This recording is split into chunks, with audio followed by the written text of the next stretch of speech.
Bonjour, je suis Alexandre Fruns, journaliste indépendant, professeur et auteur d'un livre intitulé Niger, un autre coup d'État ou la révolution panafricaine, publié en langue espagnole au Venezuela et en Espagne en novembre 2023. C'est le premier livre écrit sur la révolution panafricaine au Niger, paru 3 mois seulement après le coup d'État du CNSP.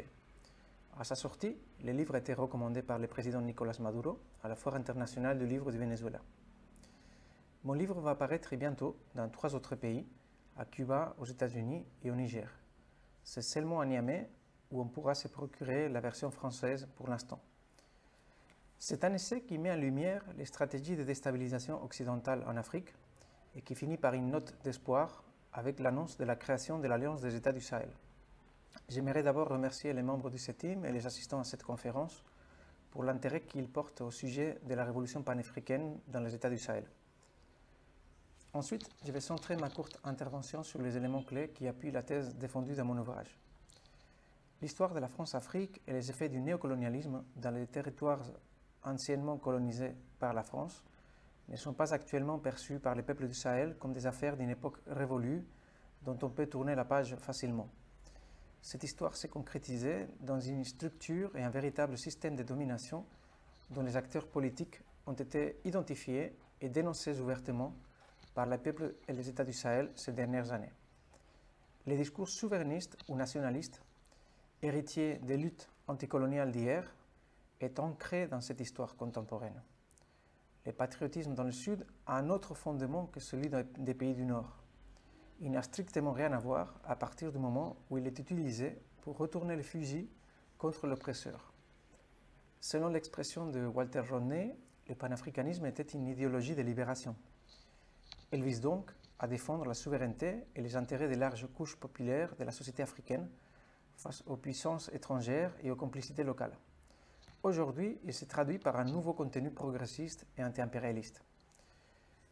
Par contre, l'histoire ne retient que les échecs des premières années dans la période de l'après-indépendance. On a donc sous-estimé largement et aussi occulté les principaux événements liés à l'ingérence étrangère. Assassinat, déstabilisation, coup d'État, etc. Dans ce contexte, il y a eu une lutte idéologique favorisée par des représentants des classes sociales compromises avec le néocolonialisme. Leur but était de vider ce concept de son contenu radical, de le remplacer par d'autres conceptions, compatibles avec le développement des intérêts des classes dirigeantes dans les pays nouvellement indépendants. Ce contexte était aussi celui du triomphe de la mondialisation capitaliste et de recettes néolibérales imposées dans les pays du Sud. Jusqu'ici, j'ai décrit le contexte d'oppression et l'idéologie qui a permis aux peuples africains de résister. Si j'ai intitulé mon livre « Coup d'État ou la révolution panafricaine », c'est parce que je considère que lorsque le coup d'État s'est produit au Niger, le système qui a prévalu jusqu'alors s'est réduit en miettes. On l'a vu dans la succession d'événements spectaculaires qui se sont déroulés les mois suivants, comme l'expulsion des troupes militaires étrangères, la fermeture de leurs bases militaires, etc. Et l'élément clé dans cette révolution a été et reste la participation populaire. Pour le président de la Confédération des États du Sahel, Abdourahmane Tiani, Assimi Goïta et Ibrahim Traoré, toute mesure gouvernementale doit être décidée en pensant d'abord au peuple. Le CNSP au Niger a mis en place des mesures sociales comme l'accès à la santé, la réduction du prix du carburant, la distribution gratuite et ciblée des denrées alimentaires ou la vente à prix modéré des céréales. Je voudrais finir en apportant une réflexion sur le titre de cette conférence. Lorsqu'on parle de Renaissance, on pourrait faire référence à une situation antérieure, idéalisée, celle de l'Afrique précoloniale.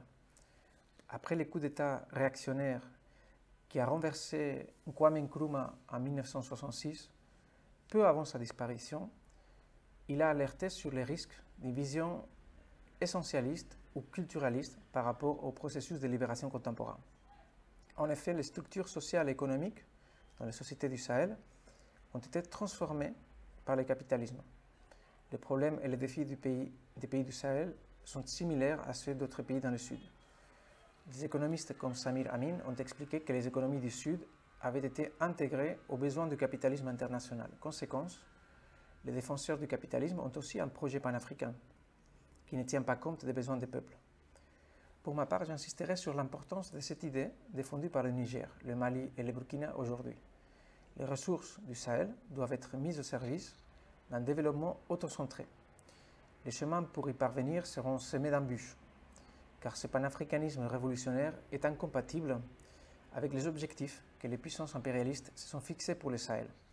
C'est pourquoi la conscience sur les véritables enjeux, la mobilisation populaire et la solidarité internationale sont si importantes. Merci beaucoup.